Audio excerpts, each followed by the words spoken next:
हो, माझं दैवत फक्त छत्रपती शिवाजी महाराज. हो, मी त्यांना पूजतो, त्यांना डोक्यावरती घेऊन नाचतो, त्यांना हृदयामध्ये कवटाळतो, त्यांच्या विचारांवरती रोज मार्गक्रमण करतो. माझं हिंदुत्व छत्रपती शिवरायांनी दिलेलं हिंदुत्व आहे आणि छत्रपती शिवरायांचा जर कोणी अपमान करत असेल तर तो मी खपून घेऊ शकत नाही. तो बागेश्वर बाबाने केलेला अपमान, त्याच्यावरती बनवलेले व्हिडिओ आणि त्याच्यानंतर माझी इमेज बनवायचा प्रयत्न की हिंदू विरोधी. फक्त बागेश्वर बाबाच हिंदू आहे का? हा, बरं, इतिहास मोडून तोडून सांगायचे काय कारण आहे? तुम्ही आहात ना, हिंदूंसाठी खूप चांगलं काम करताय, आम्हाला त्याच्याशी काहीच प्रॉब्लेम नाहीये, पण तुम्ही आमच्या दैवतावरती काहीही बोलणार आणि आम्ही खपवून घेणार, कसं चालेल? छत्रपती शिवरायांमुळेच आज हिंदू धर्म आहे, छत्रपती शिवरायांमुळेच हिंदुत्व टिकून आहे, ते तुम्ही विसरायला लागलात. मग छत्रपती शिवरायांचा अपमान केल्यानंतर आम्ही त्याला बोलायचं नाही का? का नाही बोलणार आम्ही? माफी मागून आमच्या भावना दुखावलेल्या परत येणार आहेत का?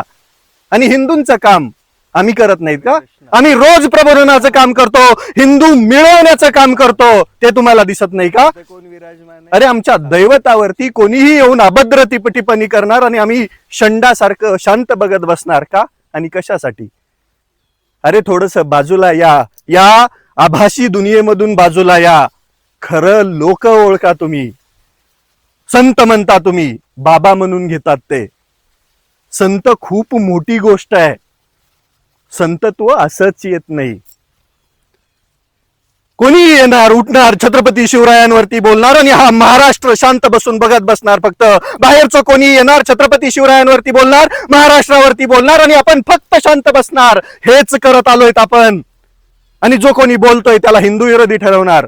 अरे, कपाळावरती गंध आहे, गळ्यामध्ये माळ आहे, हातावरती श्रीकृष्ण आहे, हृदयामध्ये ते हिंदुत्वाचे विचार आहेत. पण तुमच्यासारखं एखाद्या पक्षाचं हिंदुत्व मी मिरवत नाही म्हणून मी हिंदू विरोधी का? या देशामध्ये फक्त भाजपच हिंदू आहे का? या देशामध्ये भाजपला मानणाराच फक्त हिंदू आहे का?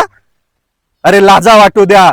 दैवतावरती कोणतरी बोलत असताना तुम्ही शंडासारखं गप्प बसता आणि आम्ही बोललो की हिंदू विरोधी. आम्ही हिंदू विरोधी कधी नव्हतोच. हिंदुत्व टिकवण्यासाठी आम्हीच होतो.